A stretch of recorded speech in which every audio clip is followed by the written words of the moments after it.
Događaji koji su se odigrali pre par dana u Vašingtonu ostavit će velike posledice na buduću unutrašnju politiku države. Incident upada u zgradu Kongresa još uvek ne može biti zvanično okrivljen ni na koga.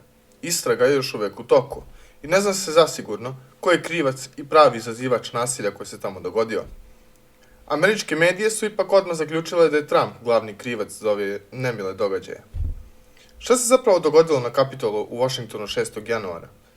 Trump je pozvao narod da dođe u Vašington da protestuje i tu se zalagao pred stotinama hiljada protestanata da Mike Pence, potpredsednik, opovrgne lažne glasove i time skupi više poena od Bidena i Trump postane predsednik.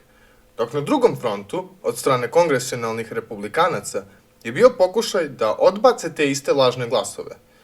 Javno se suprotstavljajući kroz proceduru na Senatu njihovom brojanju. Oba pokušaja su pala u vodu. Od Bele kuće Trump govori narodu da krene na kongres na Kapitol. Plan je bio da tu pred zgradom pokažu svoje nezadovoljstvo samom pojavom tolikog mnoštva naroda. Tu bi bio još jedan govor planiran. Ali niko tu nije očekivao da će se probijanje u zgradu ikad dogoditi. Svaki drugi Trumpov marš bi se uvek završio mirno, ali ovaj put Trumpovci su, kako je sad izgledalo, uleteli u zgradu i počeli da prave haos, zaustavljajući brojanje glasova. Nažalost, jedna žena je među protestima u zgradi, Ashley Babbitt, bila upucana od strane policije i umrla. Par još žrtvi je palo u neredu, kao i jedan policajac. Trumpovci su potom nasterani, u gradu uveden policijski čas i proces brojanja je nastavljen. Nacionalna garda je osigurala zgradu i podignute su ograde. Nacionalna garda će ostati tu do kraja januara. Novi američki juda, potpredsednik Mike Pence, uzima srebrnjake pred kamerom dok češe rame sa Nancy Pelosi, predstavnikom demokrata.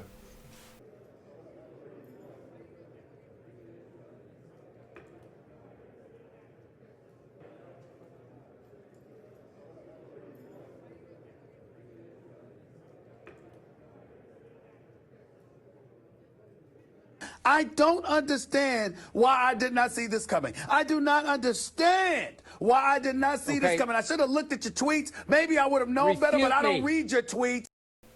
On je bio poslednja brana Trump odbrane i kukavički je pao.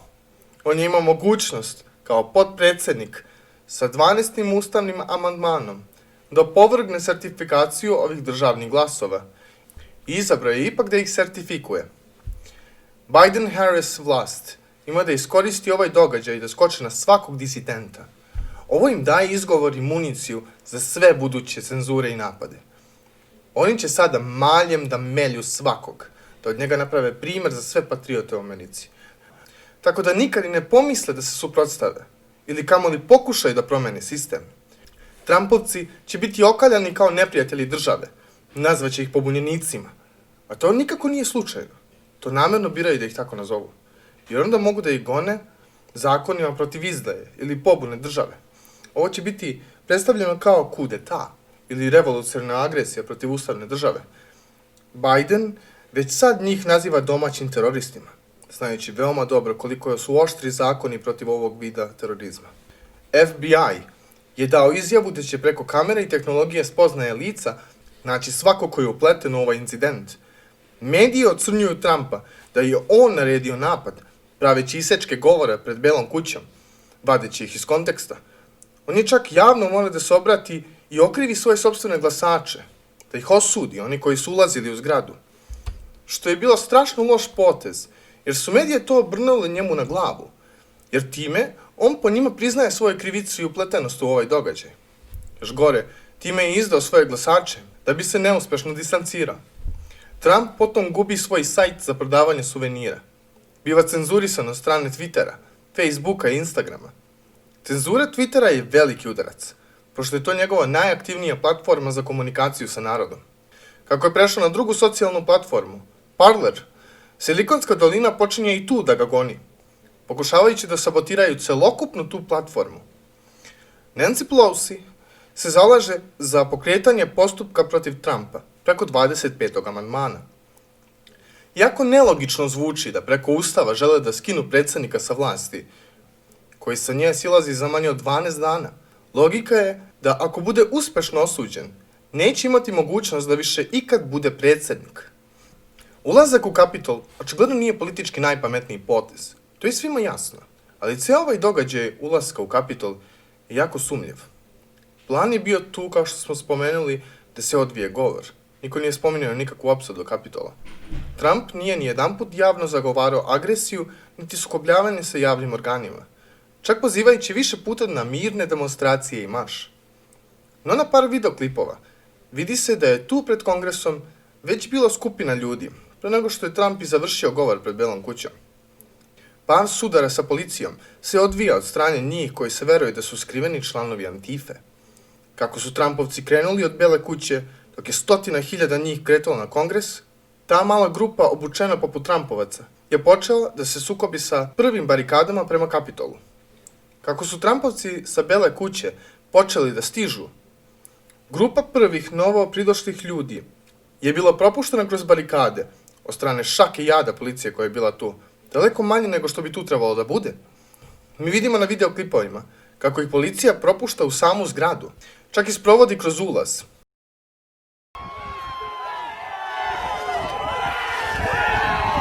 And they just breached the Capitol again.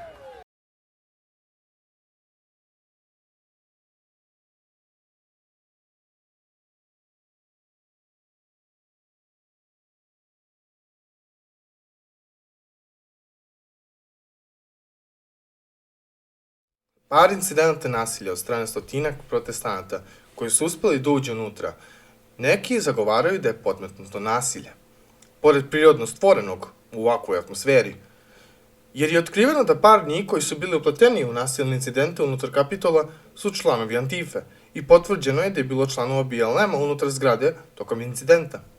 Kongresmen Mo Brooks zagovara mogućnost Antifa taktike da iskontrolišu Trump mase sa njihovu korist. Matt Gaetz također zagovara mišljenje da je Antifa upletena u nasilje, navodeći FBI izvore. Jedan od BLM aktivista i organizatora pred Kapitolom daje govor da treba izbaciti fašiste sa vlasti i otkriven da je bio unutra. Ovde na videu vidimo jednog osumnjičenog Antifovca koji lomi staklo i čujemo negodovanje iza njega, par njih koji govore, ovo je Antifovac. Jedan Trumpovac ga zaustavlja i svi ostali Trumpovci okolo pokazuju podršku za ustavljanje ovog vandala. Ovo se događa par puta iznova kod Kongresa na više mesta. Pažnju treba obratiti na momke u svetlo-naranđastim kapama. Oni su odmah posle prvih propuštenih vandala došli na scenu, sukobljavajući se sa policijom. Potom se povlači i otvaraju put Trumpovcima da uđe u zgradu, koja tada biva preplavljena. Oni definitivno izgledaju fizički spremniji od prvih i obučeni u vojne pancire, imaju daleko više uspeha protiv policije. Trumpovci su također dolazili u sukob sa medijima, da li zbog straha da su skrivene Antife, poput ovog incidenta,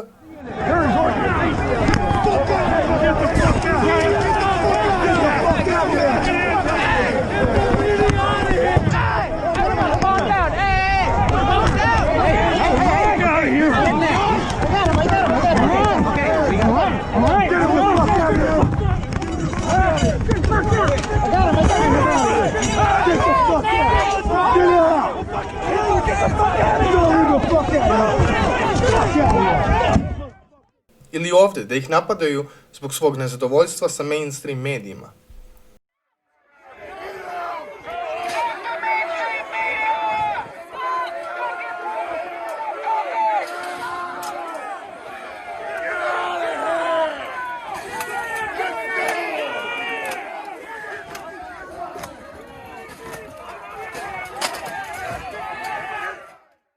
Htio bih da dodam i ovog gospodina, koji je postao ikona celokupnog događaja.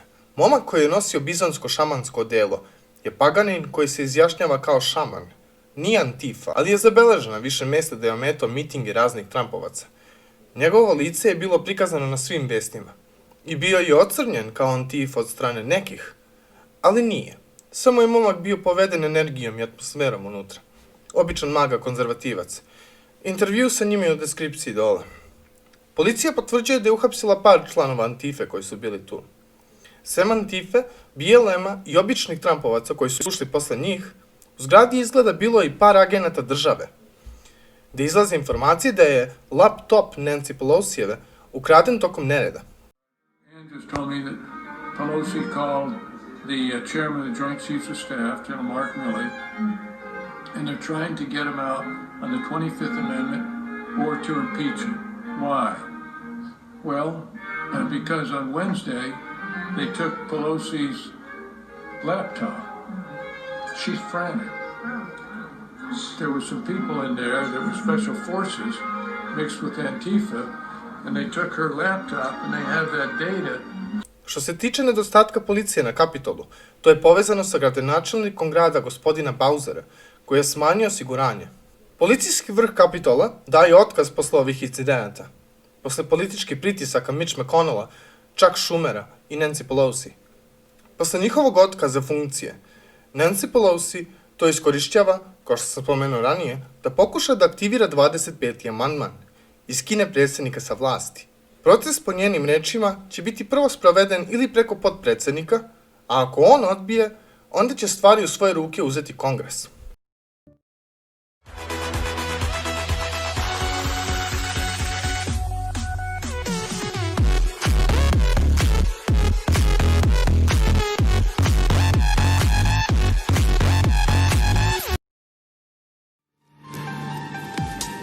Pa ovde vidim varanje. Tu vidim. Tako da to je. Vidimo ovde varanje. To je evo karta i tu nema šta. Jasno ko suza.